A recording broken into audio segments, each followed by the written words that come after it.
अक्रूराला झालेला दृष्टांत. अक्रूराचा रथ खूप वेगाने धावू लागला. काही वेळाने तो यमुना किनारी पोचला. कृष्ण आणि बलराम रथातून उतरले आणि यमुनेच्या किनारी येऊन उभे राहिले.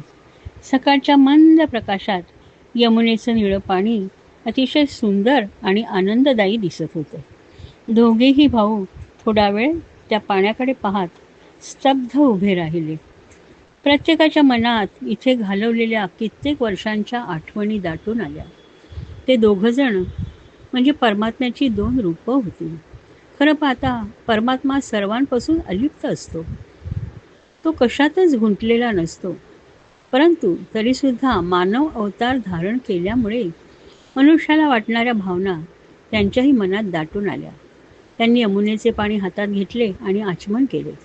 सकाळचे इतर संस्कार केले आणि आपल्या बालपणीच्या आठवणींमध्ये ते रमून गेले. त्यानंतर ते परत रथात जाऊन बसले. त्यानंतर अक्रूर सूर्योदयानंतर अभ्यंग स्नान करण्यासाठी यमुनेच्या पाण्यात उतरला. त्याने सावित्री नावाच्या पवित्र मंत्रांचा उच्चार केला आणि पाण्यात सूर मारला. पाण्यात गेल्यावर एक अद्भुतपूर्व घटना घडली. त्याला पाण्यामध्ये बलराम आणि कृष्ण दिसले. त्याला अत्यंत आश्चर्य वाटले. म्हणून तो पाण्याच्या वर येऊन बघू लागला तर हे दोघेही रथात बसलेले त्याला दिसले. त्याने पुन्हा पाण्यात सूर मारला आणि तेव्हा जे दृश्य त्याच्या डोळ्यांना दिसले ते कल्पनातीत होते. त्यांनी पाहिलं, 1000 मस्तके असलेला आदिशेष नाग वेटोळं करून बसला होता आणि त्याच्यावर प्रत्यक्ष नारायण कलते होऊन पहुडले होते. सप्तर्षी आणि सनक इत्यादी अनेक ऋषी, सिद्ध, चरण, गंधर्व नारायणांची स्तुती करत होते. आदिशेषाच्या प्रत्येक फण्यावर मुकुट शोभून दिसत होता. उज्ज्वल शरीरावर त्याने निलांबर परिधान केले होते. त्याच्या अंगावर नारायण पहुडले होते. त्यांनी रेशमी पितांबर धारण केला होता. त्यांचे मुख अतिशय प्रसन्न आणि मनोहर दिसत होते. एका हातात कमळ आणि 3 हातांमध्ये शंख, चक्र आणि गदा शोभत होते. वक्षस्थळावर श्रीवत्साचे चिन्ह, गळ्यात कौस्तुभमणी आणि वनमाला शोभत होती. वक्षस्थळावर लक्ष्मीदेवी विराजमान होती. हे सर्व पाहून अक्रूराला परमानंद झाला. त्याच्या मनात परमभक्तीचा उदय झाला. सारं शरीर पुलकित झालं. त्याने भगवंतांच्या चरणावर डोके ठेवून त्यांना नमस्कार केला. त्या दृष्टांताने त्याचे आयुष्य धन्य झाले. इतक्यात त्याच्या डोळ्यासमोरून ते सर्व अदृश्य झाले आणि त्याची खात्री झाली की पृथ्वीला दुष्ट राक्षसांच्या तावडीतून मुक्त करण्यासाठी वसुदेवाचे पुत्र म्हणून नारायण आणि आदिशेषाने कृष्ण आणि बलरामाच्या रूपाने मनुष्यावतार धारण केलाय. त्यानंतर तो पाण्यातून बाहेर आला आणि रथाकडे जाऊ लागला. रथामध्ये दोघे भाऊ बसले होते. अक्रूराचा चेहरा परमानंदाने फुलून गेला होता. त्याकडे बघत कृष्ण मिश्किलपणे त्याला म्हणाला, तुझ्या चेहऱ्यावर इतका आनंद आणि समाधान का बरं दिसत आहे? तू पूर्वी कधीही न बघितलेली विस्मयकारक घटना पाहिल्यासारखा तुझा चेहरा दिसतो. त्यावर अक्रूर म्हणाला, हे देवादिदेवा, मी एक अत्यंत विस्मयकारक दृश्य बघितलं आहे आणि ज्यामुळे माझे डोळे पूर्णपणे उघडले. माझ्या डोळ्यांना ज्या आश्चर्यजनक आणि विस्मयकारक गोष्टी दिसल्या त्या सर्व तुमच्यामध्ये समाविष्ट आहेत. तुम्हीच परमात्मा आहात. तुम्हीच मनुष्य रूपात अवतरला आहात. प्रत्यक्ष परमात्मा असून सुद्धा तुम्ही सामान्य मनुष्याप्रमाणे सुखदुःखांच्या भावनांनी ह्या जगात वावरताय हे बघून माझ्या चेहऱ्यावर आश्चर्य मिश्रित आनंद दिसतोय. मी तुम्हाला मनापासून वंदन करतो. असं म्हणत अक्रूराने आपल्या हातात घोड्याचे लगाम घेतले आणि तो वेगाने रथ हाकीत मथुरेच्या दिशेने निघाला. ते मथुरेला पोचले तेव्हा सूर्य मावळतीला आला होता. रस्त्याने जाणाऱ्या पादचाऱ्यांनी रथामध्ये 2 तेजस्वी युवक पाहिले आणि त्यांच्यावरून त्यांची दृष्ट हलत नव्हती. नंदराजा आणि त्याचे सर्व सहचर आधीच पोचले होते आणि अक्रूर कृष्ण बलरामांची वाट बघत थांबले होते. अक्रूराने रथ जिथे नंदराजा थांबला होता तिथे नेला. कृष्ण आणि बलरामाने नंदराजा नमस्कार केला आणि अक्रूराचे हात हातात घेऊन कृष्ण म्हणाला, अक्रूरा, तुझी मोहीम आता पूर्ण झाली आहे. तू सरळ राजाला जाऊन सांग की त्याने सांगितल्याप्रमाणे तू कृष्ण आणि बलरामाला मथुरेत घेऊन आलायस. आम्ही इथे थोडा वेळ थांबतो आणि नंतर नगर बघायला बाहेर पडतो. तुझ्या लक्षात असू दे की आम्ही फक्त खेडेगावातील गवळ्यांची मुलं आहोत आणि या सुंदर नगरीबद्दल आम्हाला काहीच माहीत नाही. कृष्णाच्या डोळ्यातील चमक बघून अक्रूराच्या ओठावर मंद हास्य उमटलं. तो म्हणाला, तुम्ही मला असं दूर लोटू नका. तुमची चरण धूळ माझ्या घराला लागून दे. मला तुझे आणि रामाचे पाय धुवायची अतिशय इच्छा आहे आणि त्या जलाने सर्व पापांचा नाश होईल. बळीराजा असुर असून सुद्धा वामन अवतारात त्याने तुझे चरण धुतल्यामुळे त्याची सर्व पापे नष्ट झाली. वामन अवतारात जेव्हा नारायणाने स्वर्गात पाय ठेवला तेव्हा ब्रह्मदेवांनी आणि इतर देवांनी त्याचे पाय धुतले आणि त्या जलापासून पवित्र गंगा निर्माण झाली. तसंच मी तुमचे चरण माझ्या घरात धुतल्यावर माझ्या घरात पवित्र गंगा तयार होईल. असं बोलताना अक्रूराच्या डोळ्यात अश्रू आले. ते अश्रू पुसत कृष्ण म्हणाला, माझे भक्त मला अत्यंत प्रिय आहेत. मी त्यांची कोणतीही गोष्ट कधीच नाकारत नाही. पण अक्रूरा, प्रथम माझी काही कर्तव्ये मला पूर्ण करायची आहेत. कंसाच्या जुलमातून मला पृथ्वीला आणि प्रजाजनांना मुक्त करायचे. माझे यादव कुळातील सगळे नातेवाईक ह्यांना मला दिलासा द्यायचा आहे आणि मला माझ्या जन्मदात्या मातापित्यांची भेट घ्यायची. हे सर्व पूर्ण झाल्यावर मी नक्की तुझ्या घरी येईन आणि काही काळ तुझ्याबरोबर व्यतीत करेन. पण आता तू इथे न थांबता कंसाकडे जा आणि त्याला तुझी मोहीम यशस्वी झाल्याची बातमी दे. मोठ्या जड अंतकरणाने अक्रूर निघून गेला. कृष्ण आणि बलरामाला आपले सर्व सवंगडी भेटल्यामुळे अतिशय आनंद झाला.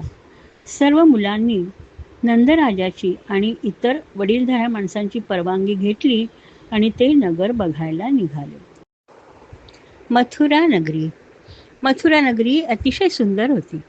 प्रत्येक घराचं प्रवेशद्वार काळ्या शिसवी लाकडाचं बनवलेलं होतं आणि त्यावर सोनं, चांदी, तांबे, पितळ ह्या धातूंचं सुंदर नक्षीकाम केलेलं होतं. अनेक घरांना छोटे मनोरे होते आणि त्या मनोऱ्यांवर सोने आणि चांदीच्या पत्र्यांचं आवरण होतं. संपूर्ण नगरीच्या भोवती एक मोठा आणि खोल असा खंदक होता. नगरीमध्ये अनेक बगीचे होते. त्यामध्ये विविध प्रकारची फुलझाडं लावली होती. त्यांच्या सुगंधाने सर्व वातावरण सुगंधित झालं होतं. अनेक घरांना मोठमोठ्या गच्च्या होत्या आणि त्यामध्ये मोर नाचत होते. नगरीतले रस्ते खूप रुंद होते आणि त्यावर सडा शिंपडलेला होता. रस्त्यावर अनेक दुकाने होती आणि त्यामध्ये जगभरातल्या वस्तूंची विकण्यासाठी रेलचेल होती. अनेक प्रकारची रेशमी वस्त्रे, चांदीची भांडी विकण्यासाठी मांडून ठेवली होती. सर्व नगरी समृद्ध दिसत होती. वृंदावनातून आलेल्या बालगोपालांना प्रत्येक गोष्ट नवीन आणि गमतीशीर वाटत होती. नगरीतला राजवाड्याकडे जाणारा राजमार्ग हा सर्वात मोठा होता आणि त्या रस्त्यावर मुलं फिरत होती. ह्या नवीन मुलांना पाहून गावातील लोक त्यांच्याविषयी चर्चा करीत होते, पण मुले त्याकडे दुर्लक्ष करत हिंडत होती. मथुरेमध्ये बातमी पसरली की नंदाचे पुत्र कृष्ण आणि बलराम, ज्यांनी अनेक चमत्कार केले होते आणि ज्यांनी अनेक असुरांचा वध केला होता, ते आता नगरीमध्ये आलेले आहेत. त्यांना खास धनुर्यगासाठी आमंत्रण पाठवलेलं होतं. त्या दोघांना बघण्यासाठी मथुरेतील जनता घराघरातून, गच्चीवरून, खिडक्यांमधून प्रयत्न करत होते. त्यांचे सौंदर्य डोळ्यांनी टिपत होते. कृष्ण आणि बलराम दोघेही मोठ्या डौलाने रस्त्यावर फिरत होते. असे फिरत असतानाच त्यांना कपड्यांचं मोठं गाठोडं घेऊन चाललेला एक धोबी दिसला. तो त्यांच्याच दिशेने येत होता. कृष्णाने थांबून तो काय घेऊन चालला आहे ह्याबद्दलची विचारणा केली. तेव्हा तो धोबी अतिशय उद्दामपणे कृष्णाला म्हणाला, ह्यामध्ये राजवस्त्रे आहेत व फक्त मी धुतलेली वस्त्रे राजा आणि राजघराण्यातील लोक वापरतात. कृष्णाने त्याला विनवणी केली की तो त्यातील काही वस्त्रे त्याला आणि त्याच्या सवंगड्यांना देईल का? त्याने तसे केल्यास त्याचं मोठं कल्याण होईल.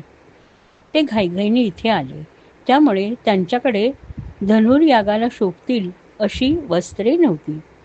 हे सर्व ऐकून तो कंसाचा उर्मट धोबी रागारागाने कृष्णाला म्हणाला, दऱ्याखोरात आणि जंगलात राहणारे तुम्हाला राजवस्त्र काय करायची आहेत? मूर्खांनो, लवकर इथून निघून जा, नाहीतर कंस राजाचे शिपाई तुम्हाला कैद करतील आणि मारहाण सुद्धा करतील. त्याची ती उद्धट बडबड ऐकून श्रीकृष्णाला अतिशय राग आला. त्याने हातानेच त्याचे मस्तक उडवले. हे बघून घाबरलेले धोब्याचे सहचर तिथून पळून गेले. शांतपणे कृष्णाने धोब्याचे गाठोडे सोडले आणि त्यातील मनाजोगती वस्त्रे दोघांनी परिधान केली. बरीचशी वस्त्रे गोपाळांना दिली आणि त्यातून उरलेली वस्त्रे तशीच रस्त्यावर टाकून ते तिथून निघून गेले. तेथे रस्त्यावर जवळच एका विणकऱ्याचं दुकान होतं. त्याच्याकडे सुंदर शाली होत्या. त्याने आपल्या दुकानातील सुंदर भरतकाम केलेल्या विविध रंगातील रेशमी शाली त्यांना भेट म्हणून दिल्या. कृष्णाने अत्यंत आनंदाने त्या भेटीचा स्वीकार केला. कृष्णाने त्याला भरपूर संपत्ती मिळण्याचं वरदान दिलं. इतकंच नाही तर स्वतःच्या मूळ स्वरूपाचं त्याला दर्शन दिलं. त्यानंतर ते एका फुलवाल्याच्या घरी गेले. त्याला नंदगोपाचे पुत्र मथुरेत आले आहेत ह्याची वार्ता कळली होती. त्या दोघांना आपल्या घरी आलेले पाहून तो आनंदाने वेडापिसा झाला आणि स्वतःच्याच भाग्याचा हेवा करू लागला. त्याने त्या दोघांना साष्टांग नमस्कार केला आणि हात जोडून म्हणाला, तुम्ही माझ्यावर जी कृपा केली आहे त्याची परतफेड मी कशी करू? मी तर एक सामान्य फुले विकणारा मनुष्य आहे. त्या फुले विकणाऱ्या सुदाम्याच्या प्रेमाने कृष्णाला अतिशय आनंद झाला. तो काही काळ त्याच्या घरी थांबला. श्रीकृष्णाने सुदामाला सर्वांना फुलांचे हार घालायला सांगितले आणि वर चंदनाची उटी लावायला सांगितली. त्याने प्रसन्न होऊन सुदामास म्हटले, तू मला परमेश्वर समजतो आहेस, तेव्हा तुला जे हवं ते तू माझ्याकडे माग, मी तुला ते देईन. तेव्हा गोड हसून सुदामा कृष्णाला म्हणाला, हे ईश्वरा, तुझं सुंदर रूप पाहिल्यावर आणि अतिशय मधुर प्रेमळ वाणी ऐकल्यावर मला दुसरी कशाची इच्छा उरेल का? मला इतकाच आशीर्वाद दे की तुझ्यावरची माझी भक्ती अखंड राहू दे. तुझ्या भक्तांविषयी मला अपार माया असू दे. सर्व मनुष्य आणि प्राणीमात्रांबद्दल माझ्या मनात अत्यंत प्रेम, माया आणि सहानुभूती राहू दे. हाच आशीर्वाद तू मला दे. हे ऐकून कृष्ण त्याच्यावर अत्यंत प्रसन्न झाला. त्याने त्याला हे सर्व दिलेच, शिवाय त्याला अमाप संपत्ती आणि प्रसिद्धीचं वरदान दिलं. त्यानंतर कृष्ण, बलराम आणि इतर गोपाळ फुलवाल्याच्या घरातून हसत हसत आनंदाने बाहेर पडले. त्रिवक्रा कृष्ण, बलराम आणि त्यांचे सवंगडी परत राजपथावरून राजवाड्याच्या दिशेने चालू लागले. त्यांच्या समोरून एक तरुण मुलगी येताना दिसली. तिचा चेहरा खूप मोहक होता, पण तिला कुबड होतं आणि तिच्या शरीराला 3 ठिकाणी बाक आला होता. तिच्या हातातील भांड्यात चंदनाची उटी होती आणि त्यामध्ये सुगंधी अत्तर मिसळलेलं होतं. त्या उटण्याचा सुगंध सगळीकडे दरवळत होता. कृष्णाने तिच्याकडे पाहिलं आणि त्याला फार वाईट वाटलं. त्याने अत्यंत मधुर स्मित करत तिला विचारलं, तू कोण आहेस आणि तुझ्या हातात हे कोणते उटणे आहे? ते कुणासाठी आहे? तू मला ते देशील का? तू मला ते दिलंस तर मी तुझ्यावर कृपा करीन. ती तरुणी म्हणाली, मी सैरंध्री आहे. माझं नाव त्रिवक्रा आहे. मी राजवाड्यात काम करते. चंदनाच्या उटीमध्ये वेगवेगळी अत्तरे मिसळून उटणी बनवण्यात मी निष्णात आहे. राजा, फक्त मी बनवलेली उटणी वापरतो. पण तुम्हा दोघांकडे बघितल्यावर तुम्ही दोघे खरेखुरे ही उटणी वापरण्यास योग्य आहात असं मला वाटतंय. तुम्ही दोघे कलेचे जाणकार आहात. मी मोठ्या आनंदाने माझी ही उटणी तुम्हाला देईन, असं म्हणून तिने उटणी कृष्णाला आणि बलरामाला दिली आणि त्यांच्याकडे कौतुकाने बघू लागली. त्या दोघांनीही तिने दिलेली उटणी आपल्या अंगाला, आपल्या छातीला आणि हातापायांना लावली. कृष्णाने तिच्यावर तत्काळ कृपा करण्याचं ठरवलं. तो तिच्याजवळ गेला आणि त्याने तिच्या डोळ्यात बघून मंदस्मित केलं आणि आपल्या पायांनी कुब्जेची पावलं दाबून धरली आणि 2 बोटांनी तिची हनुवटी धरून तिचे शरीर किंचितसे वर उचलले. त्यामुळे कुब्जेचे शरीर सरळ झाले आणि तिचं एका सुंदर तरुणीत रूपांतर झालं. रूप, गुण आणि औदार्याने संपन्न झालेल्या त्रिवक्राच्या मनात कृष्णाशी मिलन व्हावे अशी इच्छा उत्पन्न झाली. त्याच्या शेल्याचे टोक पकडून ती म्हणाली, आपण माझ्या घरी जाऊया. तू माझं चित्त विचलित केलं आहेस. आता ह्या दासीवर प्रसन्न हो. बलराम आणि इतर गोपाळकृष्णाकडे बघून मिश्किलपणे हसत होते. श्रीकृष्ण तिला म्हणाला, मी मोठी कामगिरी बजवायला इथे आलो आहे. ते माझे कार्य पूर्ण करून मी तुझ्या घरी येईन. अशा प्रकारे गोड गोड बोलून त्यांनी तिला निरोप दिला. मोठे धनुष्य तोडले.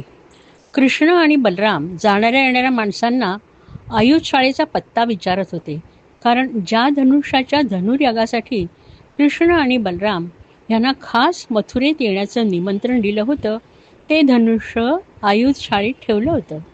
त्यांना आयुधशाळेचा पत्ता मिळाल्यावर ते तेथे प्रवेश करते झाले.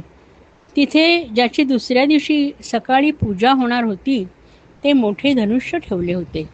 ते फारच सुंदर होते, परंतु त्याच्याकडे बघून भीतीयुक्त आदर वाटत होता.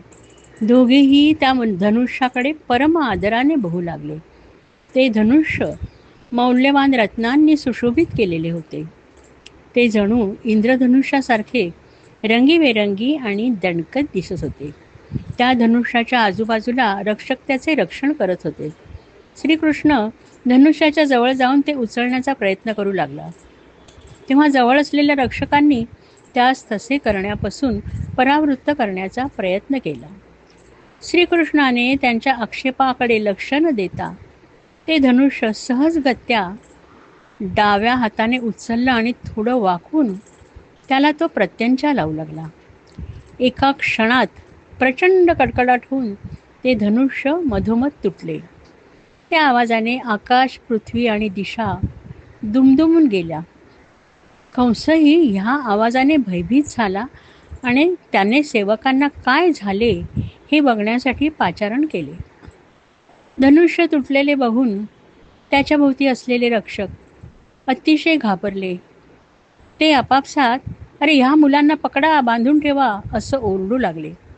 कृष्ण आणि बलरामाने तुटलेल्या धनुष्याचे तुकडे घेतले आणि आपल्यावर हल्ला करणाऱ्या रक्षकांना ते मारू लागले. कंसाने जेव्हा ही बातमी ऐकली, तेव्हा त्याने आपल्या सैनिकांना रक्षकांच्या मदतीस पाठवले. पण ह्या दोघा भावांनी सर्व सेनेचा नाश केला आणि जणू काही घडलंच नाही. अशा प्रकारे मथुरेच्या रस्त्यावर राहिलेली प्रेक्षणीय स्थळं बघण्यासाठी फिरू लागले. मथुरेतल्या नागरिकांची अति आश्चर्याने मती गुंग होऊन गेली. कृष्ण आणि बलरामाबद्दलची ही बातमी वाऱ्याप्रमाणे मथुरा नगरीत पसरली. लोकांनी घरातून बाहेर येऊन त्या दोघांचा जय जयकार केला. ह्या नागरिकांना जणू अंतःप्रेरणेने असं वाटू लागलं की हे 2 तेजस्वी तरुण आपल्याला नक्की कंसाच्या जुलूमशाहीतून मुक्त करतील. पण कंसाच्या भीतीमुळे ते त्यांना उघडपणे पाठिंबा देत नव्हते. पण कृष्ण आणि बलरामाने मथुरा नगरीत आपल्या अस्तित्वाने आणि कामगिरीमुळे खळबळ माजवली होती. सूर्यास्त झाला तेव्हा कृष्ण आणि बलराम आपल्या गोपाळांसह ज्या राजबगीच्यात ते राहत होते तेथे गेले. हातपाय धुवून ताजे तवाने झाले. त्यानंतर दूध भात खाऊन ते झोपी गेले. ह्या उलट कंसाला मात्र रात्रभर झोप लागली नाही. त्यांच्या सेवकांकडून कृष्ण आणि बलरामाच्या कामगिरीच्या वार्ता त्यांच्या कानावर पडत होत्या. त्यांनी धोब्याला ठार मारल्याची घटना त्याच्या कानावर आली होती.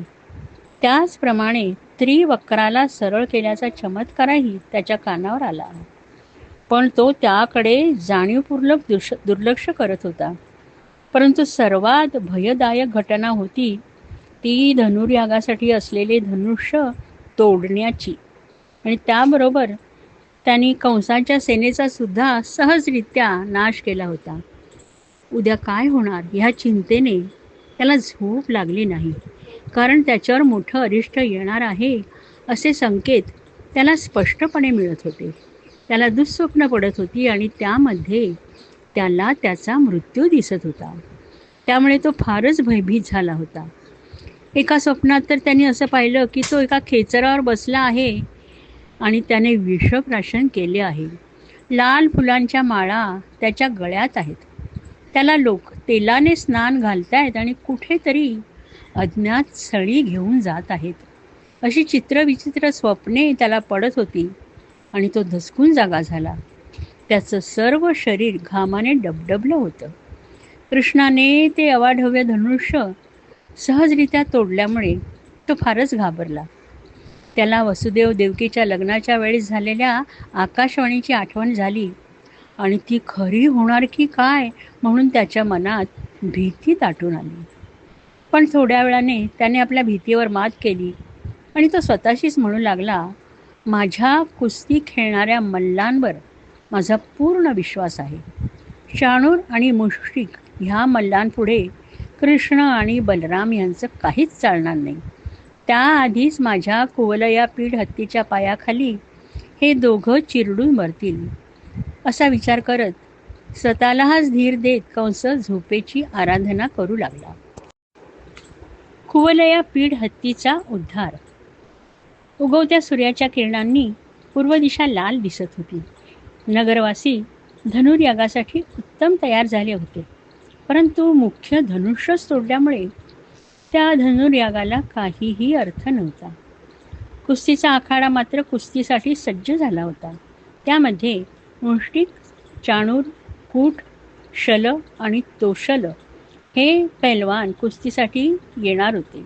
सामान्य नागरिकांना हे कुस्तीचे प्रदर्शन वाटत असले तरी ह्या पैलवानांमार्फत श्रीकृष्ण आणि बलराम यांना ठार मारायचं हाच कंसाचा दुष्ट हेतू होता. आखाड्यातून बिगुल, तुतारी ह्यांचे अविरत आवाज येत होते. अचानक तिथे एकदम शांतता पसरली. कंस त्याच्या अनेक रक्षकांसमवेत आखाड्यात प्रवेश करता झाला. सर्व नगरवासियांनी त्याचा जय जयकार केला. त्याचा स्वीकार करत तो त्याच्या सिंहासनावर जाऊन बसला. त्याचे आश्रित राजे त्याच्यासाठी आणलेली खंडणी त्याला देऊ लागले. त्याच्या पायापाशी ठेवू लागले. ह्या राजांमध्ये नंदराजा सुद्धा होता. त्याने आणलेली खंडणी कंसाच्या पायापाशी ठेवली आणि त्याच्यासाठी नेमून दिलेल्या जागेवर तो जाऊन बसला. वृंदावनातून त्याच्याबरोबर आलेले गोपसुद्धा त्याच्याबरोबर बसले. परत तुतारा वाजू लागल्या आणि कुस्ती खेळणारे पहिलवान एक एक करून आखाड्यात प्रवेश करू लागले. मुष्टिक, चाणूर, कूट, शल आणि तोशल ह्यांनी आखाड्यात प्रवेश केला. त्यांनी कंसाला वाकून नमस्कार केला. ते पाचही पहिलवान महाभयंकर दिसत होते. श्रीकृष्ण आणि बलराम कुस्तीच्या नगाऱ्याचा आवाज ऐकून ती पाहण्यासाठी निघाले तर तिथे माहुताने प्रवेशद्वारापाशी कुवलिया पीठ नावाचा प्रचंड मोठा हत्ती उभा केला होता. कृष्णाला फार राग आला. त्याने माहुताला सांगितले, आम्हाला आज जायचंय, तेव्हा ह्या हत्तीला प्रवेशद्वारापासून बाजूला नाहीतर मी तुला आणि तुझ्या या हत्तीला दोघांनाही यमसदनास पाठवीन. ते ऐकून माहुत रागाने लाल बुंद झाला आणि त्याने त्या महाभयंकर हत्तीला कृष्णाच्या अंगावर सोडलं. कुवलया पीडाने कृष्णाच्या अंगावर झेप घेऊन त्याला वेगाने सोंडेत लपेटून घेतलं. पण कृष्ण त्याच्या सोंडेतून बाहेर निघाला आणि त्याच्या सोंडेवर जोराचा प्रहार करून तो त्याच्या पायांच्या मधोमध जाऊन लपला. तो दृष्टीआड झाल्याचे पाहून कुवलिया पीडाला अतिशय राग आला. त्याने आपल्या सोंडेने हुंगून कृष्णाला शोधलं आणि पकडलं सुद्धा. पण कृष्णाने परत त्याच्या सोंडेतून आपली सुटका करून घेतली आणि त्याने त्या बलवान हत्तीचं शेपूट पकडून गरुड जसा सापाला फरफटत नेतो त्याप्रमाणे त्याला थोडं अंतर फरफटत नेलं आणि नंतर त्याचं शेपूट पकडून त्याला गोल गोल फिरवू लागला. हत्ती जेव्हा डावीकडे वळून त्याला पकडायचा प्रयत्न करी तेव्हा कृष्ण उजवीकडे जात असे आणि जेव्हा तो उजवीकडे वळत असे तेव्हा कृष्ण डावीकडे जात असे. असं थोडा वेळ केल्यानंतर कृष्णाने हत्तीच्या सोंडेवर प्रहार केला आणि स्वतः जमिनीवर पडण्याचे नाटक केले आणि लगेच उठून उभे राहिला. तो जमिनीवर पडला आहे असं वाटून हत्तीने रागाने आपले दोन्ही दात त्याच्यावर मारण्याचा प्रयत्न केला, पण ते दात जमिनीवर आपटले. कुवलिया पिडाची ही चढाई जेव्हा वाया गेली तेव्हा तो जास्तच चिडला आणि कृष्णावर तुटून पडला. तो आपल्या अंगावर झेप घेत आहे हे पाहून कृष्ण त्याच्याजवळ गेला आणि एकाच हाताने त्याची सोंड पकडून त्याला जमिनीवर आपटले. तो खाली पडल्यावर सिंहाप्रमाणे त्याला पायाने दाबून दाबून धरून त्याचा दात उपटला आणि त्याच दाताने कृष्णाने हत्तीला आणि त्याच्या माहुताला यमसदनास पाठवले. मेलेल्या हत्तीला तिथंच टाकून त्याचा दात घेऊन त्याने आणि बलरामाने आखाड्याच्या जागी प्रवेश केला. कृष्णाच्या खांद्यावर हत्तीचा दात होता. शरीरावर रक्त आणि हत्तीच्या मदाचे थेंब दिसत होते आणि मुखकमलावर घामाचे बिंदू झळकत होते. ते जेव्हा कुस्तीच्या मैदानात आले तेव्हा ते पहलवाना वज्रकठोर, सामान्य लोकांना नररत्न, स्त्रियांना मूर्तिवंत कामदेव, गोपांना आप्त आणि दुष्ट राजांना शासन करणारे, त्यांच्या मात्यापित्यांना त्यांची मुले, कंसाला मृत्यू, अज्ञानी लोकांना सामान्य बालक आणि योग्यांना परमतत्व आणि वृषणीवंशीयांना श्रेष्ठ देव आहे असं वाटलं. सर्वांना त्यांच्यामध्ये आपापल्या भावानुसार अनुक्रमे रौद्र, अद्भुत, शृंगार, हास्य, वीर, वात्सल्य, भयानक, बिभत्स, शांत आणि भक्ती या 10 रसांचा अनुभव आला. कंसवध. कंस मनातून अतिशय घाबरला. कुवलया पीडसारख्या महाभयंकर हत्तीचा कृष्णाने वध केला होता आणि तो अजून बालक होता. महापराक्रमी श्रीकृष्ण आणि बलराम फुलांचे हार, वस्त्रे आणि अलंकार यामुळे सुंदर दिसत होते. त्यांनी आखाड्यात प्रवेश केल्यावर मथुरेचे नागरिक आणि इतर देशातील लोकांचे डोळे अत्यानंदाने भरून आले. त्यांच्या मुखाकडे कितीही पाहिलं तरी त्यांचे नेत्र तृप्त होत नव्हते. कंसाने सुद्धा ह्या आपल्या शत्रूंना प्रत्यक्ष प्रथमच पाहिलं. इतकी वर्ष तो केवळ त्यांचा विचार करत होता आणि त्यांच्याबद्दलची दुःस्वप्ने बघत होता. पण आता मात्र त्याला कृष्ण त्याच्या समोर दिसत होता. कंसाने श्रीकृष्णाच्या सुंदर डोळ्यांकडे पाहिलं तेव्हा तोही दुरून त्याच्याकडे टक लावून बघत होता. त्याची ती नजर बघून कंसाच्या जीवाचा थरकाप झाला. इथे उपस्थित असलेले लोक कृष्ण आणि बलराम यांच्याबद्दल आपापसात कुजबुजू लागले. त्यांच्या संबंधी ऐकलेल्या पाहिलेल्या गोष्टींबद्दल एकमेकांना ऐकू लागले. हे दोघे जण नारायणाचे अंश ह्या पृथ्वीवर वसुदेवाच्या घरी अवतीर्ण झाले आहेत.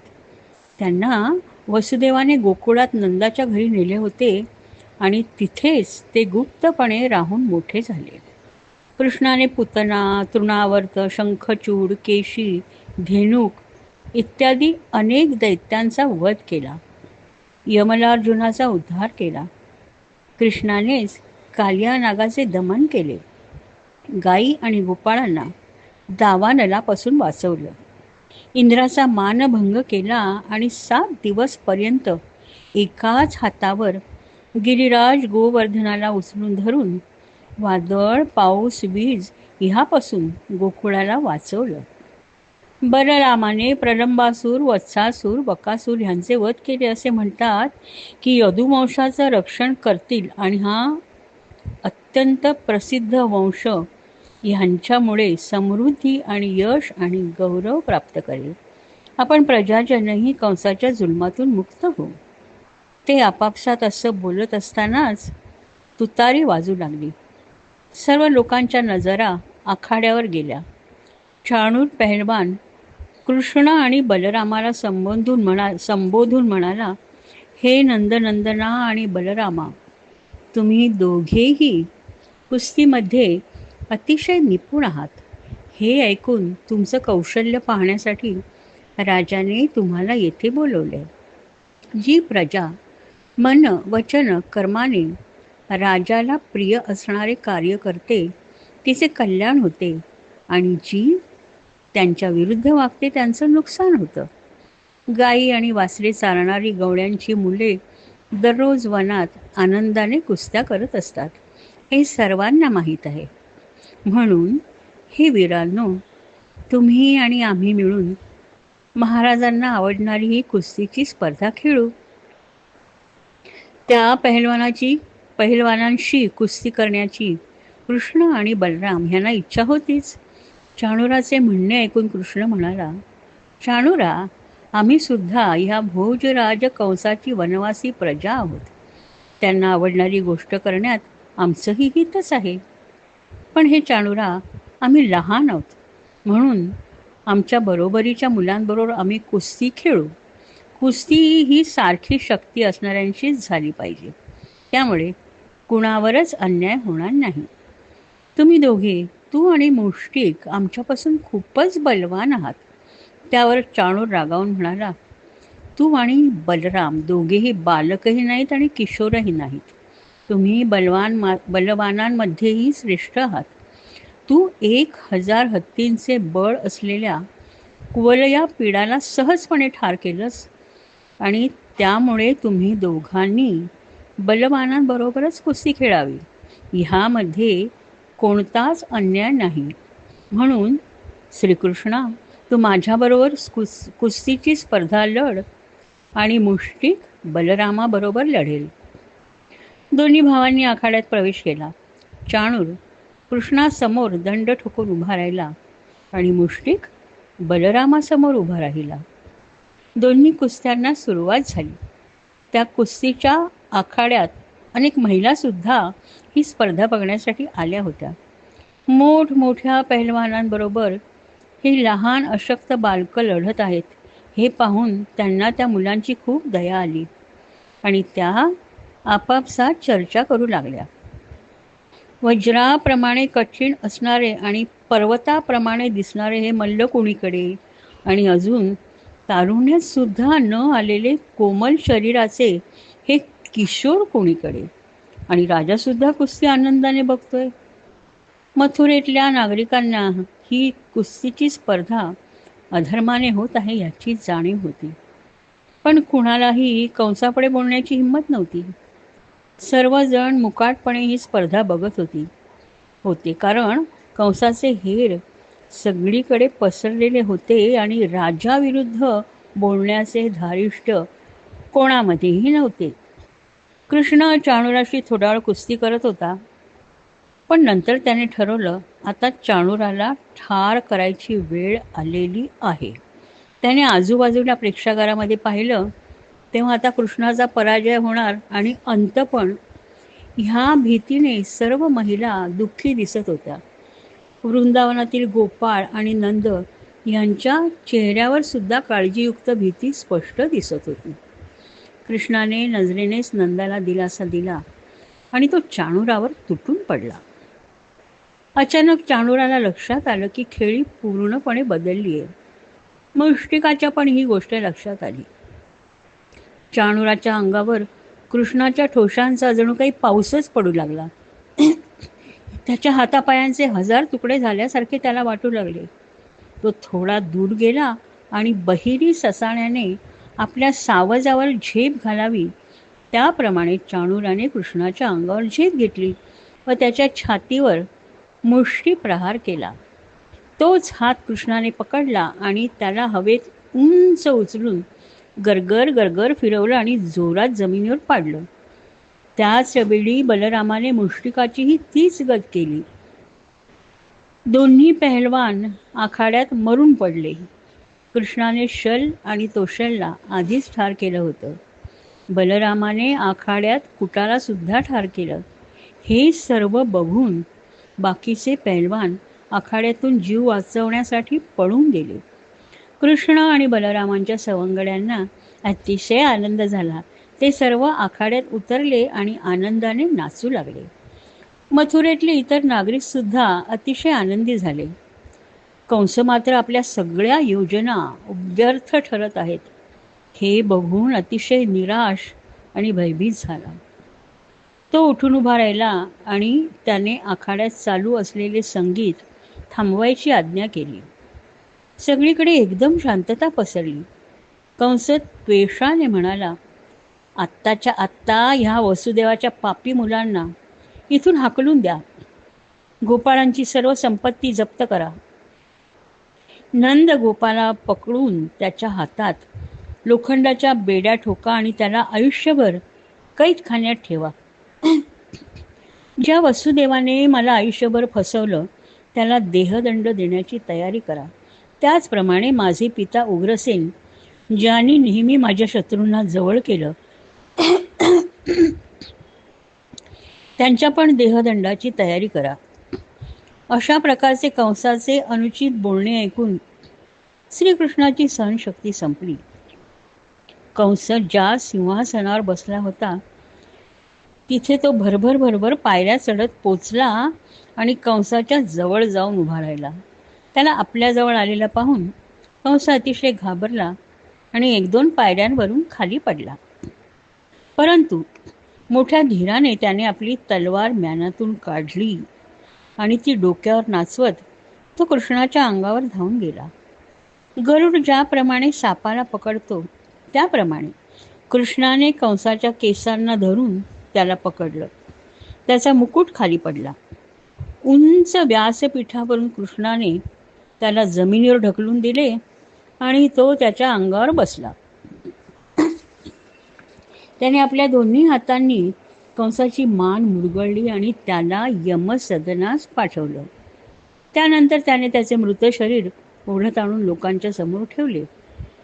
लोकांना काय झालं हे कळल्यावर जनसमुदायातून आनंदाचा जयघोष झाला. कंसाने कृष्णाची इतकी धास्ती घेतली होती की त्याला सतत जळी स्थळी पाषाणी कृष्ण दिसत असे.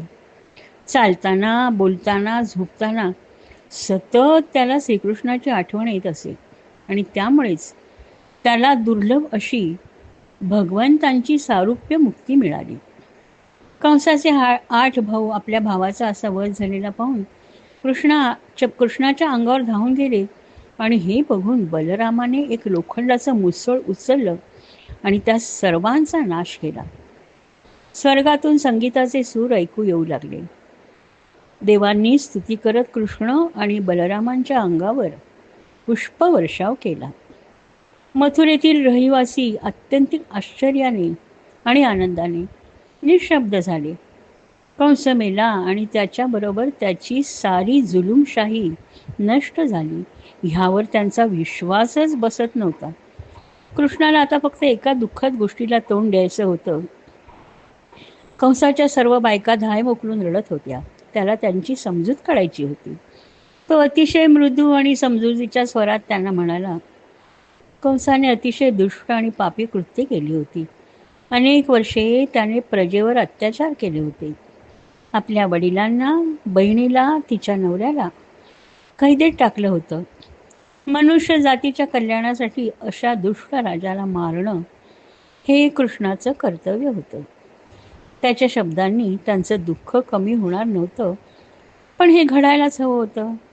त्याच्या बायका आणि त्याचे काही विश्वासू सेवक सोडले तर सगळी मथुरा नगरी आनंदोत्सव साजरा करत होती. माता पित्यांची भेट. कृष्ण आणि बलराम प्रथम जिथे आपल्या मातापित्यांना कित्येक वर्ष कैद करून ठेवले होते त्या तुरुंगात गेले. वसुदेव देवकींना कंसवधाची वार्ता समजली होती आणि ते आपल्या पुत्रांची वाटच बघत होते. त्यांना ते कसे दिसतात कसे वागतात काहीच माहिती नव्हतं. वृंदावनातील लोकांकडून गुप्तपणे काही वार्ता त्यांच्याबद्दल ऐकल्या होत्या, तेवढीच त्यांच्याबद्दलची माहिती होती. आता मात्र पुत्रभेटीसाठी त्यांना क्षणभराचाही धीर धरवत नव्हता. बलराम आणि कृष्ण दोघेही त्यांच्याजवळ आले. आपल्या मातापित्यांना अशा अवस्थेत बघून त्यांच्या डोळ्यातून अश्रू वाहू लागले. त्यांनी सर्वप्रथम दोघांनाही बेड्यातून मुक्त केले आणि त्यांच्या चरणांवर साष्टांग नमन केलं. वसुदेव देवकीला माहीत होतं की आपले हे पुत्र कोणी साधे नसून प्रत्यक्ष नारायणाचे अवतार आहेत आणि ते आपल्याला साष्टांग नमन करत आहेत. हे बघून त्यांच्याशी कसं वर्तन करावं त्यांना समजेना. पण तरीही त्यांनी त्या दोघांना वर उठवलं आणि त्यांना आलिंगन दिलं. कृष्णाच्या लक्षात आलं की जोपर्यंत आपल्या दैवी अवताराची त्यांना जाणीव आहे तोपर्यंत ते आपल्याशी कधीच सहजपणे वागणार नाही. तो विचार करू लागला, ह्या दोघांनाही कधीही माता पिता असण्याचं सुख मिळालं नाही. प्रत्येक वेळी त्यांचं मूल जन्मल्याबरोबर मारलं गेलं. बलराम गर्भावस्थेत असतानाच रोहिणीच्या पोटात पाठवला गेला आणि तो तेथेच वाढला. मी जन्मलो तेव्हा मी त्यांना नारायण रूपात दर्शन दिलं.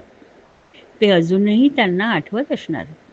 त्यानंतर माझ्या हातून जे अनेक दैवी चमत्कार झाले त्यामुळे तर त्यांची खात्रीच पटली असणार. मी ईश्वर आहे आणि ह्याबद्दल त्यांच्या मनात कुठलीच शंका उरली नसणार. त्यामुळे भक्तांचे प्रेम मला त्यांच्याकडून मिळेल, पण मातापित्यांचे प्रेम मिळणार नाही. मला त्यांच्याकडून मातृप्रेम पितृप्रेम हवंय आणि त्यांनाही संततीचं प्रेम मिळालंच पाहिजे. आम्हाला वृंदावनात नंद यशोदाकडून मातापित्यांचं प्रेम मिळालंय, पण ह्या दोन अभागी जीवांना संततीचं प्रेम कधीच मिळालं नाही आणि ते त्यांना मिळणं अत्यंत गरजेचं आहे. त्यामुळे श्रीकृष्णाने आपल्या योगमायेची जादू त्यांच्यावर केली.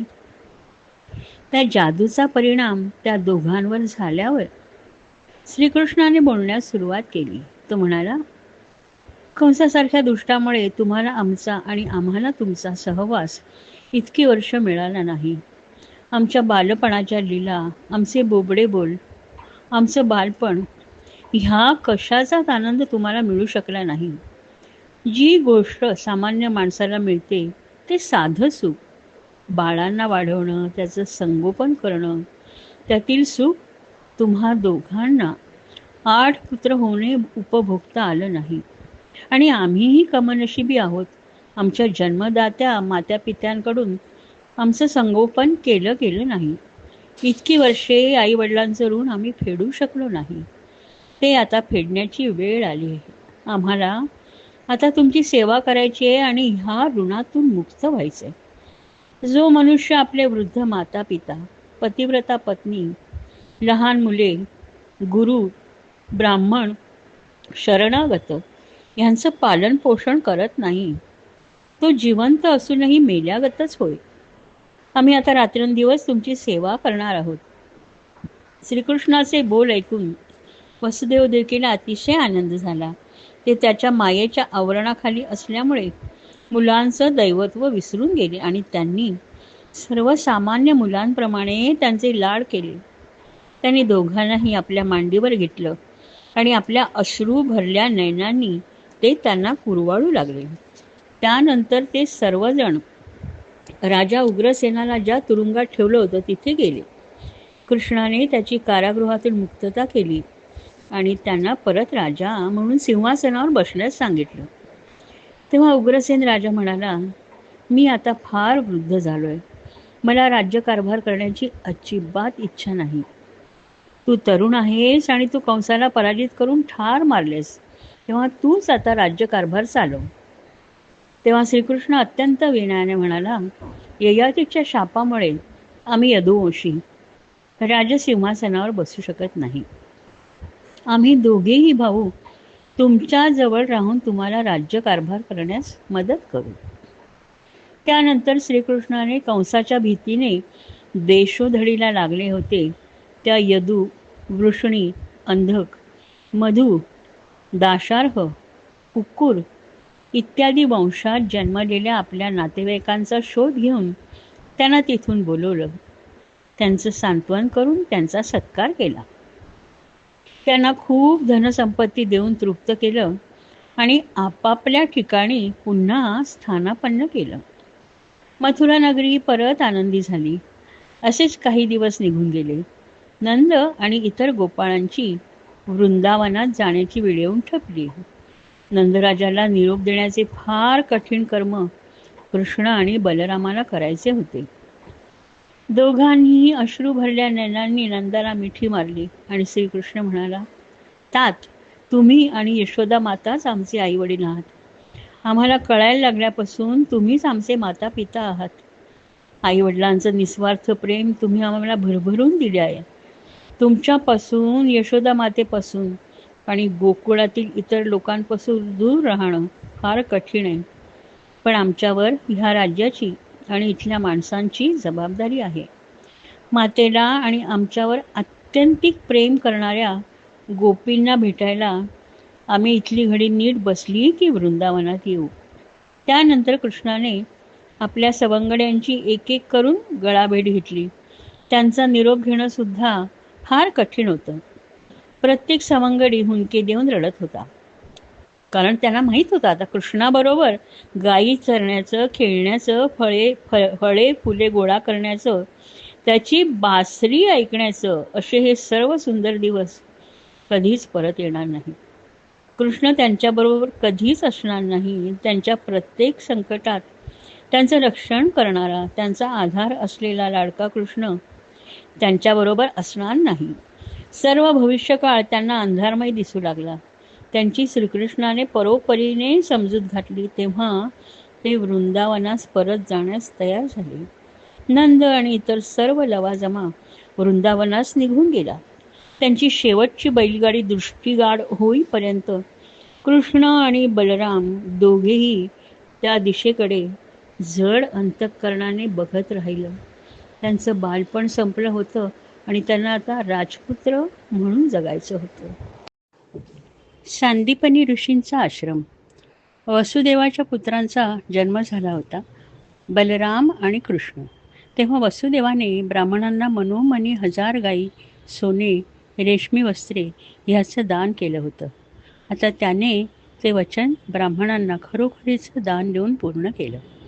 त्यानंतर वसुदेवाने यदुकुळाचे पुरोहित गर्गाचार्य ह्यांना आमंत्रित करून त्यांच्याकडून दोन्ही मुलांचे विधीपूर्वक मौंजीबंधन करून घेतले. हा संस्कार झाल्यावर रामकृष्ण द्विज झाले. गर्गाचार्यांनी त्यांना गायत्री मंत्र शिकवला. प्रत्यक्ष नारायण जो देवांचा देव होता आणि आदिशेष जो सर्व ज्ञानाचा अधिपिता होता, दोघांनीही आपल्या गुरूंच्या पायाशी बसून गायत्री मंत्राची दीक्षा घेतली. हे पाहून ऋषींना फार संकोचल्यासारखं झालं. ते दोघं आपली भूमिका उत्तम रीतीने वठवत आहेत असा विचार करून ऋषींनी त्यांच्या अवतारांना आशीर्वाद दिले. कृष्ण आणि बलराम अजूनपर्यंत केवळ गुराखी म्हणून वाढले होते, पण आता त्यांना गुरूंच्या आश्रमात जाऊन गुरूंकडून योग्य ते शिक्षण घेण्याची आवश्यकता होती. त्याप्रमाणे ते दोघे काश्यप गोत्र असलेल्या अतिशय विद्वान महर्षी सांदीपनी ऋषींच्या आश्रमात वेद आणि शास्त्र यांचा अभ्यास करण्यासाठी गेले. त्यांचा आश्रम अवंतीपुरात होता. हे दोघंही उत्तम विद्यार्थी होते. ते गुरूंची उत्तम सेवा करीत होते. गुरुवर्य सांदीपनी ऋषी अत्यंत प्रसन्न झाले. त्यांनी राम आणि कृष्णाला उपनिषदांसहित सर्व वेदांचं शिक्षण दिलं. त्याशिवाय धर्मशास्त्र, मीमांसा इत्यादी वेदांचे तात्पर्य सांगणारी शास्त्रे, तर्कविद्या आणि त्याचबरोबर राजनीतीचेही ज्ञान दिले. त्याचप्रमाणे क्षत्रियांना उपयुक्त असे लढाईचे, धनुष्यबाण कसा चालवावा व इतर काही आवश्यक शस्त्रविद्या, अस्त्रविद्या शिकवल्या. ते दोघेही इतके हुशार होते की त्यांनी 64 दिवसांमध्ये वेगवेगळ्या 64 विद्यांमध्ये पारंगतता मिळवली. अशा प्रकारे अध्ययन संपल्यावर त्यांनी सांदीपनी मुनींकडे गुरुदक्षिणेसाठी प्रार्थना केली. सांदीपनी मुनींनी ह्या कशाचीही आवश्यकता नाही असं त्यांना सांगितलं. परंतु दोघेही भाऊ त्यांनी काहीतरी गुरुदक्षिणा मागावीच म्हणून आग्रह करू लागले. त्यानंतर सांदीपनींनी आपल्या पत्नीशी चर्चा केली आणि ते कृष्ण बलरामाला म्हणाले, तुम्ही दोघं फारच आग्रह करताय म्हणून मी तुमच्यावर एक कठीण कामगिरी सोपवणार आहे. तुम्ही दोघांनी वृंदावनात अनेक वेगवेगळ्या कामगिऱ्या पार पाडल्या होत्या हे मी ऐकले. त्यामुळे माझी कामगिरी तुम्ही नक्की पार पाडाल ह्याची मला खात्री आहे.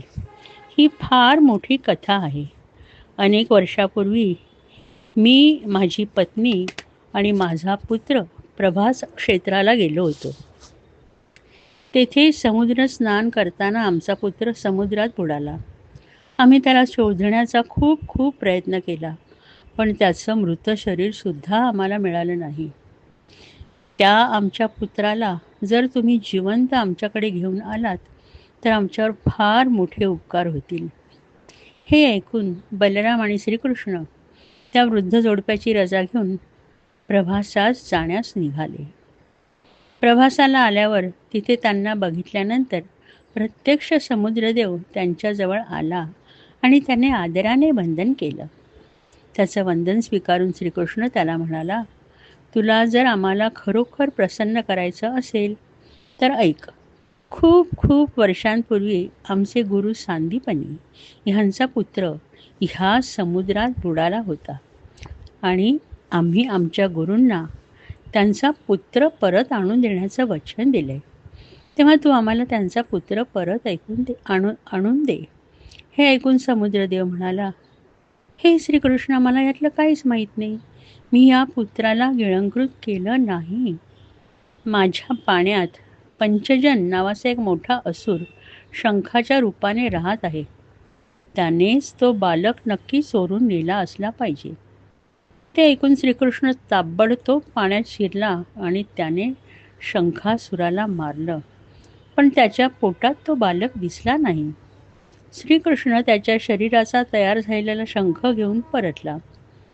त्या शंखाचे नाव पांचजन्य असं ठेवलं, म्हणजे पंचजनापासून निर्माण झालेला. तेथून श्रीकृष्ण बलराम दोघंही यमराजाच्या आवडत्या संयमनी नगरीत जाऊन पोचले. नगरीत गेल्यावर त्याने तो शंख मोठ्याने फुंकला. त्या शंखाचा आवाज ऐकल्यावर सर्व प्रजेवर नियंत्रण करणारा यम तेथे आला. तेथे प्रत्यक्ष देवांचा देव नारायण आणि आदिशेषाला बघून यमाने अत्यंत भक्तिभावाने त्यांची पूजा केली आणि अत्यंत विनयाने विचारलं, स्वलीलेनेच मनुष्य झालेल्या ह्या सर्व व्यापक परमेश्वरा, मी आपणा दोघांची काय सेवा करू? तेव्हा श्रीकृष्ण म्हणाला, हे यमराज, खूप वर्षापूर्वी प्रभासाहून आमच्या गुरूंचा पुत्र इथे आणला गेलाय. आम्हाला गुरुदक्षिणा म्हणून आमच्या गुरुचा पुत्र त्यांना परत द्यायचा आहे. तेव्हा तू त्याला इथे घेऊन ये. जशी आपली आज्ञा म्हणून यमाने आपल्या सेवकांना गुरुपुत्र आणण्याची आज्ञा केली. कृष्ण आणि बलराम त्या गुरुपुत्राला घेऊन पृथ्वीवर आले आणि त्या बालकाला घेऊन आपले गुरु सांदीपनी मुनी आणि त्यांची पत्नी ह्यांच्या घरी गेले.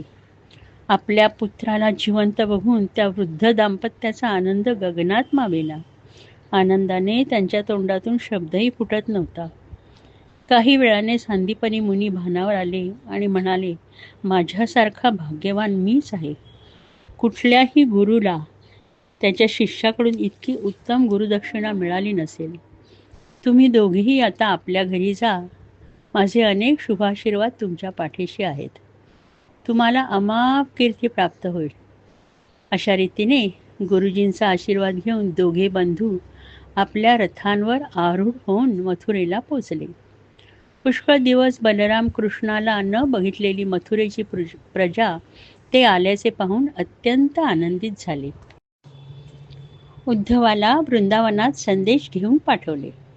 वृष्णी, अंधकभोज ह्या सर्वांमध्ये वृषणवंशीय उद्धव श्रीकृष्णाला अतिशय प्रिय होता.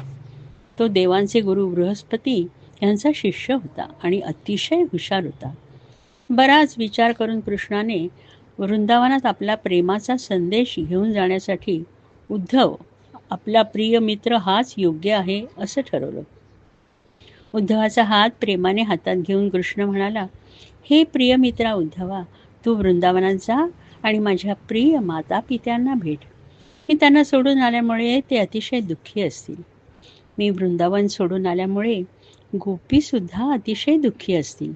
त्यांना माझा प्रेमाचा संदेश दे, म्हणजे त्यांना दिलासा मिळेल. मी जे काम तुला सांगणार आहे ते अतिशय कठीण आहे, पण ते काम योग्य रीतीने पार पाडण्यास तूच योग्य आहेस याची मला खात्री आहे. म्हणून मी तुझी निवड केली आहे.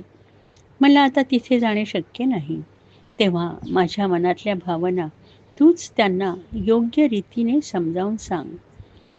ह्यावर उद्धव म्हणाला, मला केवळ गोपींबद्दल माहिती दे, म्हणजे मी कशा प्रकारच्या स्त्रियांना भेटणार आहे ह्याची मला कल्पना येईल. जुन्या आठवणींना उजाळा देत मंद स्मित करत श्रीकृष्ण म्हणाला, गोपींचं जीवन, त्यांचं सर्वस्व मीच आहे. माझ्यासाठी त्याने आपले घरदार, संपत्ती, पती, मुले सर्वांचा त्याग केलाय. त्यांनी मनाने मलाच आपला प्रियतम आत्मा मानले आहे. त्यांना जे हवं ते देण्याची जबाबदारी माझी आहे आणि मी असा दूर निघून आलो आहे. त्यामुळे त्या अत्यंत व्याकुळ झाल्या असतील. माझ्या विरहामुळे त्यांची शुद्धसुद्धा हरपत असेल. मी येताना त्यांना सांगून आलो की मी परत त्यांना भेटायस येईन. ह्या एकाच आशेवर त्या जीवन जगत असतील. त्यामुळे तू जाऊन जर त्यांना माझा संदेश दिलास तर त्यांना खूप आनंद होईल. तू त्यांना सांग की कृष्ण त्यांना अजिबात विसरलेला नाही. त्याच्या कामातून त्याला वेळ मिळाला की तो नक्की तुम्हाला भेटायला येईल. ह्या निरोपाने त्यांना दिलासा मिळेल. त्यांना माझा हा प्रेमाचा संदेश मिळणे अतिशय गरजेचे आहे, नाहीतर त्या उन्मळून पडतील. कृष्णाचं काम करण्यास उद्धवाला आनंद होणार होता. पृथ्वीवरील स्वर्ग समजल्या जाणाऱ्या वृंदावनालाही भेट देण्याची त्याला फार इच्छा होती. दुसऱ्या दिवशी पहाटेच उद्धवाने आपल्या शीघ्रगतीच्या अश्वांच्या रथात बसून मथुरा नगरीतून प्रयाण केलं आणि संध्याकाळी सूर्य मावळण्याच्या सुमारास तो वृंदावनात पोचला. तिथे पोचल्यावर त्याला अतिशय आनंद झाला. श्रीकृष्णाने बरीच वर्षे तेथे वास्तव्य केल्यामुळे ती भूमी पवित्र झाली होती. आजूबाजूला उमदे बैल, गायी, त्यांची वासरं दिसत होती. त्यांच्या हंबरण्याने आकाश दुमदुमत होतं. रस्त्यावरून माणसांची वर्दळ होती, पण गोपीच जास्त दिसत होत्या. त्या गात चालल्या होत्या. उद्धवाने जेव्हा त्यांच्या गीताचे बोल ऐकले तेव्हा त्याला फक्त श्रीकृष्णाची स्तुती ऐकू येत होती. श्रीकृष्णाने वृंदावनात केलेल्या अनेक लीलांचं वर्णन त्यात होतं. गोपींच्या मनात केवळ कृष्ण आणि कृष्णच होता. उद्धवाच्या लक्षात आलं, कृष्ण जे म्हणाला होता की तो गोपींचं सर्वस्व होता ते अगदी सत्य होतं. नंदगोपाने उद्धवाला येताना पाहिलं. त्याने मोठ्या प्रेमाने त्याचं स्वागत केलं. त्याला दूध, मध, मिठाई देऊन त्याचं आदरातिथ्य केलं आणि त्याला मौसर गादीवर आसनस्थ होण्यास सांगितलं. त्यानंतर शांतपणे तो उद्धवाला म्हणाला, उद्धवा, माझा मित्र वसुदेव आता तुरुंगातून मुक्त झाला. तो आणि देवकी खुशाल आहेत ना? दुष्ट कंसाच्या वधामुळे यादव फार मोठ्या संकटातून मुक्त झाले आहेत. कृष्णाला आमची आठवण येते का? तो अतिशय गहिवरला. त्याच्या डोळ्यात अश्रू उभे राहिले. अश्रू भरल्या नजरेने त्याने उद्धवाला विचारलं, वृंदावनात असलेल्या त्याच्या मात्या पित्यांची त्याला आठवण येते का रे? उद्धवाला दाराआडून यशोदेचे हुंके ऐकू येत होते. नंदगोपाने स्वतःला सावरलं आणि तो उद्धवाला म्हणाला, कृष्णाचे सर्व सवंगडी सुद्धा त्याच्या विरहाने अतिशय दुःखी झाले आहेत. कृष्णाशिवाय गुरांना चरायला नेणं त्यांना आवडत नाही. एवढंच काय, वृंदावनातील गायी गुरे सुद्धा कृष्णाच्या विरहाने कष्टी झाली आहेत. त्याच्या बासरीच्या सुरांच्या आठवणीने ते कासावीस होतात आणि कृष्ण ज्या झाडाखाली उभा राहून बासरी वाजवत असे त्या झाडाखाली जाऊन तिथली जमीन हुंकतात आणि अतिशय केविलवाणे होऊन हंबरतात. हे जर कृष्णाने पाहिले तर माझी खात्री आहे तो मथुरा सोडून वृंदावनात धावत येईल. गोवर्धन पर्वतावरील हिरवळ सुद्धा कमी झाली आहे. पूर्वी गोवर्धन पर्वतावर कृष्णाच्या पदरवामुळे सर्वत्र हिरवळ पसरली होती. आता जणू काही तो पर्वत सुद्धा त्याच्या अनुपस्थितीमुळे मूक रुदन करत आहे. श्रीकृष्णाला सांग, आम्ही सर्व त्याची अतिशय आतुरतेने वाट पाहत आहोत. त्याला सांग, थोड्या काळासाठी तरी तू इथे ये आणि आमच्याबरोबर राहा, म्हणजे आमच्या मनाला शांती मिळेल. असं म्हणून नंदाने आपल्या उपरण्याने स्वतःचे डोळे टिपले आणि तो कृष्णांच्या अनेक लीला आठवू लागला. यशोदेचे हुंके दाराआडून ऐकू येत होते. तिला समजावणं फार कठीण होतं. उद्धव अतिशय मृदू आवाजात आणि सौम्यपणे नंद यशोदेला म्हणाला की तुम्ही दोघं ना खरोखर अतिशय भाग्यवान आहात. श्रीकृष्ण आणि बलराम हे परमपुरुष आहेत आणि ह्या पृथ्वीच्या संरक्षणासाठी ते पृथ्वीवर मानव अवतारात प्रकट झाले आहेत. ते विश्वाचे उपादान कारण आणि निमित्त कारणही आहेत. पुरुष आणि प्रकृती तेच आहे. जो जीव मृत्यूच्या वेळी आपले शुद्ध मन एक क्षणभर का होईना त्यांचे ठिकाणी एकाग्र करतो, तो ब्रह्ममय होऊन त्यास मोक्ष प्राप्त होतो. अशा या परमपुरुषांनी मानवी अवतारात तुमच्याबरोबर कितीतरी वर्षे घालवली. तुमच्यासारखे भाग्यवान तुम्हीच. कृष्णाने माझ्याबरोबर तुमच्यासाठी संदेश पाठवलाय. त्याने सांगितले आहे की तो लवकरच वृंदावनात येऊन तुमची सर्वांची भेट घेईल. तो आपला दिलेला शब्द कधीच मोडणार नाही. यशोदेला त्यांनी सांगितले की तिने दुःख करू नये. अश्वत्थाच्या वृक्षात जसा अग्नी असतो तसा मी सदैव तिच्या मनात आहे.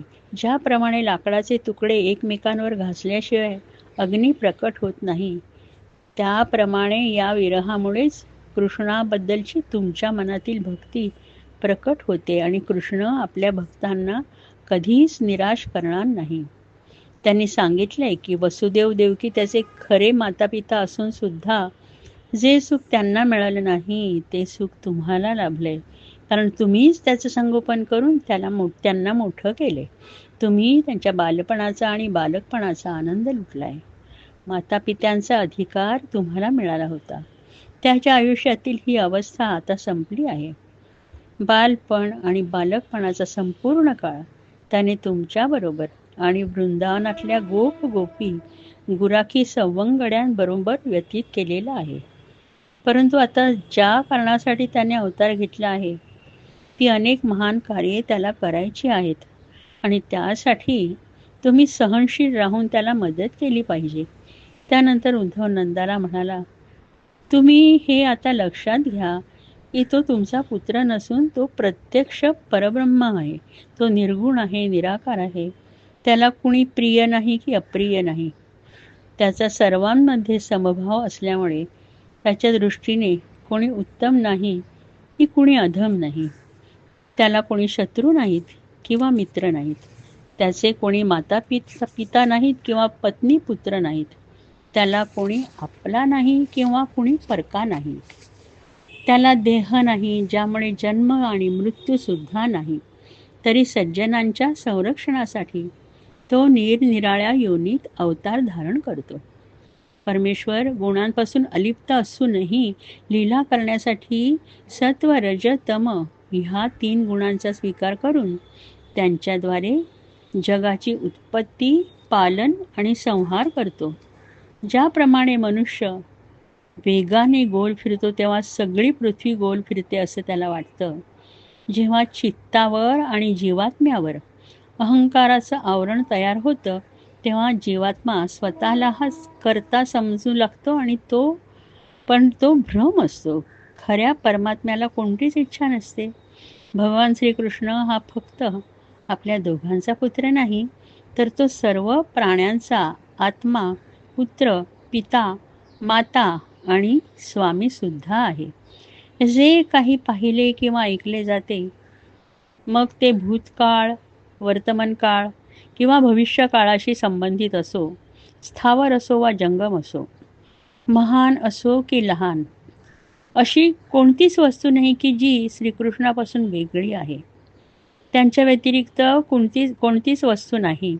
वास्तविक सत्य फक्त तोच आहे आणि त्याच परमात्म्याने श्रीकृष्ण आणि बलराम म्हणून अवतार घेतलाय. तेव्हा तुमचे दुःख दूर करा आणि ह्या कार्यासाठी धन्यता माना. अशा प्रकारे नंद आणि उद्धव गप्पा मारताना रात्र कधी सरून गेली ह्याचं त्यांना भान राहिलं नाही.